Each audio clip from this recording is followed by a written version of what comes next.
Hello, hello, hello, hello, hello.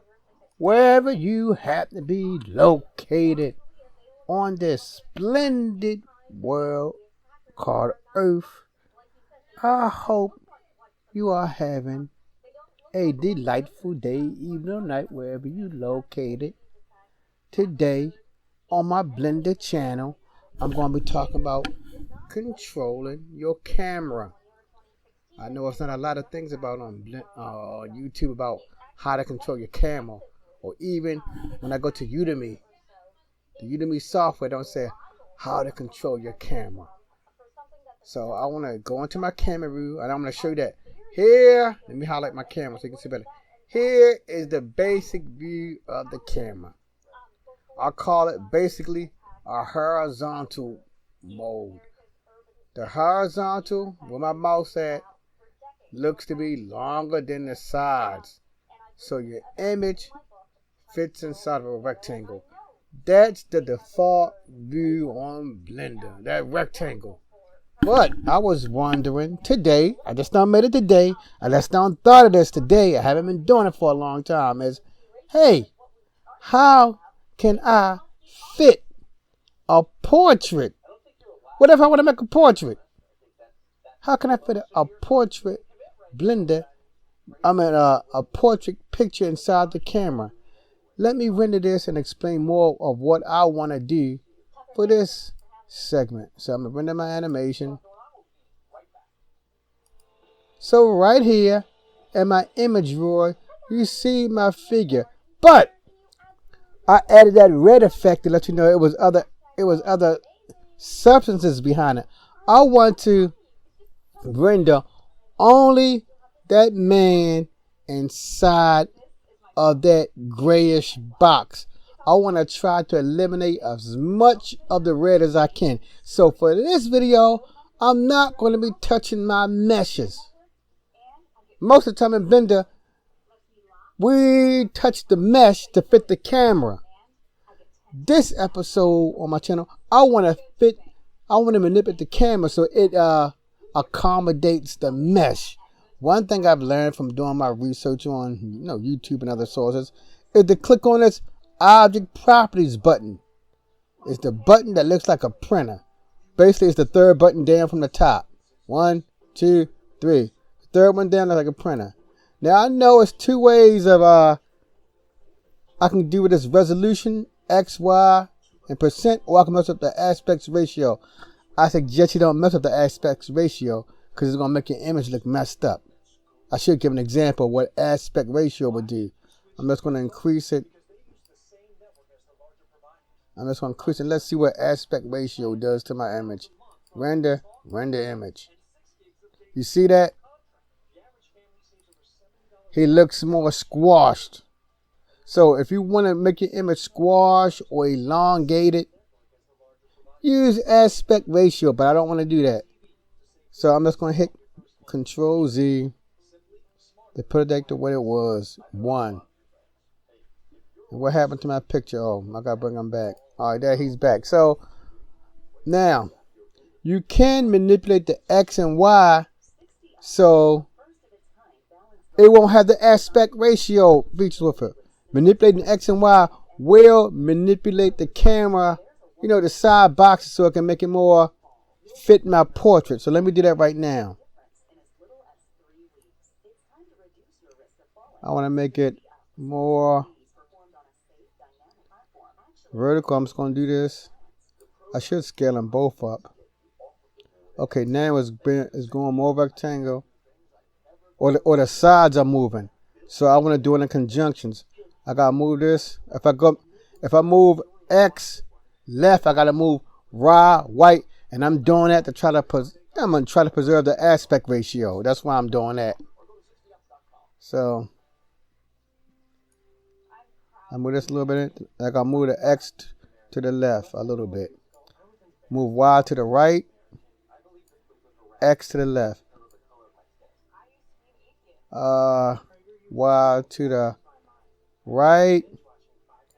And X to the left. Okay, that looks pretty good. Now you have to go to your camera properties. It's called object data properties. It's the second button from the bottom. It's like a green motion picture camera. So I'm going to click on that. Now I'm going to go up to my shift X and Y. I just want to shift my X over some. Oops, that's not too good. I accidentally did Y, excuse me. Shift my X over just a tiny bit. Just a tiny bit. Okay, that looks good.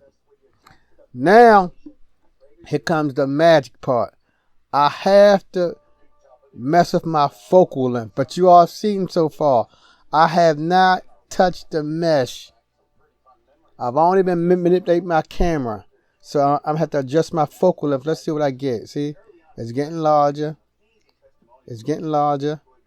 Okay, that looks good. Now, if I want to, I can leave it like that. But I want to expand I want to open up my box some more. So now I'm going to go back to up here to Object, Output Properties. And I can manipulate X and Y and see what happens. And I do it slowly. Okay.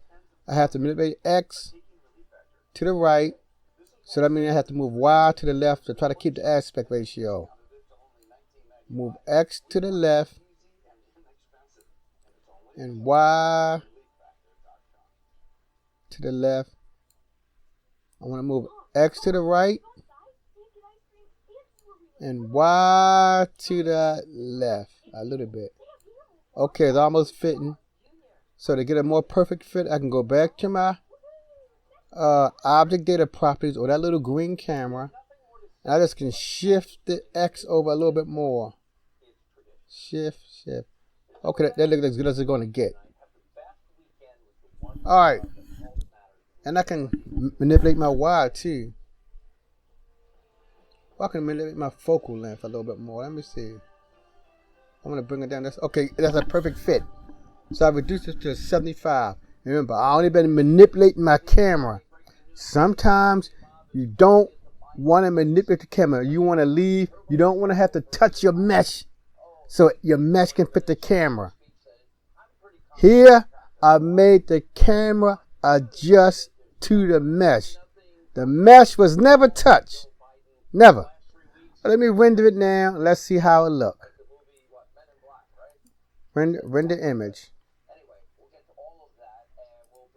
So now, perfect. You basically see, for the most part, I've got rid of all the red. I made the camera basically fit this portrait. And that's powerful. That's powerful. Because if we start making our animation, I don't want to keep making my animation fit the camera. And you know, in Hollywood motion pictures, they manipulate the camera.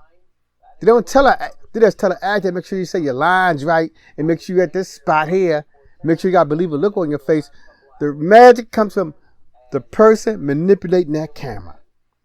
So thank you for stopping by, my good people. Seeing how we can manipulate the camera to fit a portrait image. Remember, I never touched the mesh. All you saw me mess with was my camera data. I only mess with two things. The output properties. I mess with the dimensions. And that's dealing with the visual effects of your camera, the dimensions. And then I also mess with the